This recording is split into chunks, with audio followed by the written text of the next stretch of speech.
What is your excuse? We all have one. Is it the lack of time, lack of resources? What is it? We all have one. Upon us are the last 10 nights of Ramadan.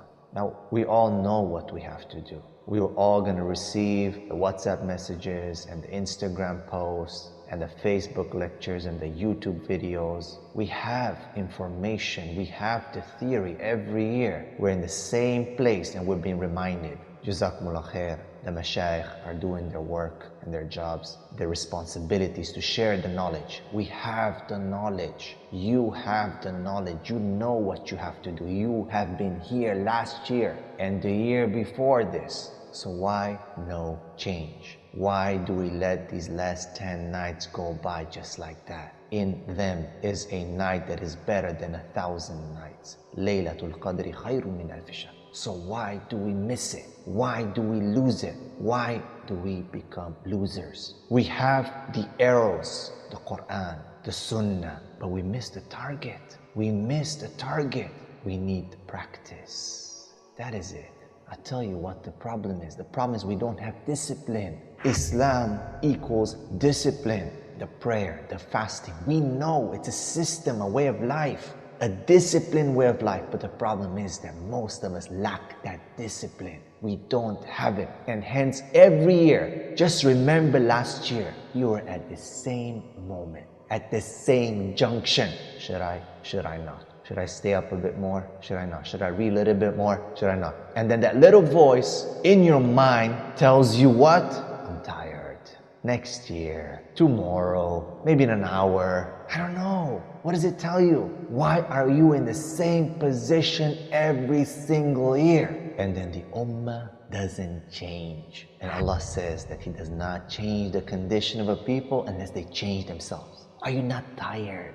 Are you not tired? Had you not had enough of everyone pushing us down, of people stomping on us? Are you not ready to make a change? To move from theory to practice? Not this year. But we have a fundamental problem. We approach Ramadan and the last 10 nights as the ending of something. And this is where we fail. This is where we fail. We're waiting for it to finish. And on Eid, we collapse. We crash. We make it up for what we lost. The food, the sleep. Because we look at the last 10 nights and Ramadan is itself just, it begins and it will end. And alhamdulillah, and next year we go again. And same position, same place. Because we have no discipline. We have no desire and hunger for action, for changing our condition. One of the scholars said that the racehorse pushes hard on the last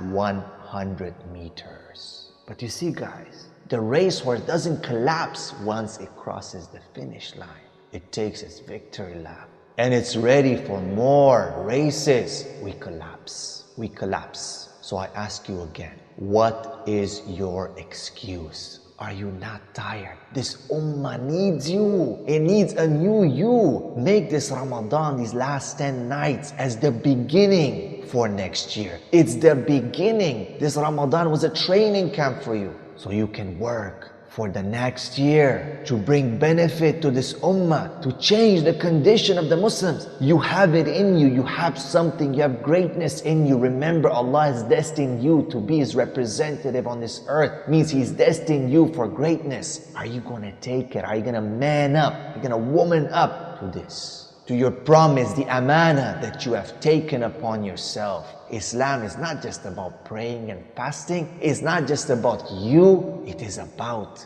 a greater thing. It is about representing Allah. It is about the ummah. It is about bringing justice and light to this world. But where's your part in this? You can't do it. Why? The excuses? Why? The whispers in your mind? The thoughts that tell you that you can't do it? You know, if there's no enemy within, and the enemy outside can do you no harm. The problem is the first person that stands in your way to greatness in this dunya and therefore in the hereafter, inshallah. The first person is none other than yourself, your own nafs, telling you that you can't do it. And other people telling you can't do it. You're a dreamer. No, tune it off. Turn it off. No, you don't listen to that. You need to shape your own opinion of yourself. You don't listen to what other people say about you negatively. You care only about what your Lord thinks about you. Brothers and sisters, we need to be motivated. We need to push. We need to push. The question is, when? When are you gonna do it? When are you gonna stand up and claim it? Because it's yours. Gotta take it. There are two types of people in this world. The analogy of the lion and the gazelle. Every morning in the savannah, in the safari, a lion wakes up and a gazelle wakes up. Every morning, the lion chases something. It goes after what it wants. And the gazelle runs away from something. The lion chases it. It wants it. The gazelle runs away. It wants safety, wants security, wants to relax, wants to eat, to move around. Both of them are running. Both of them want to have a life.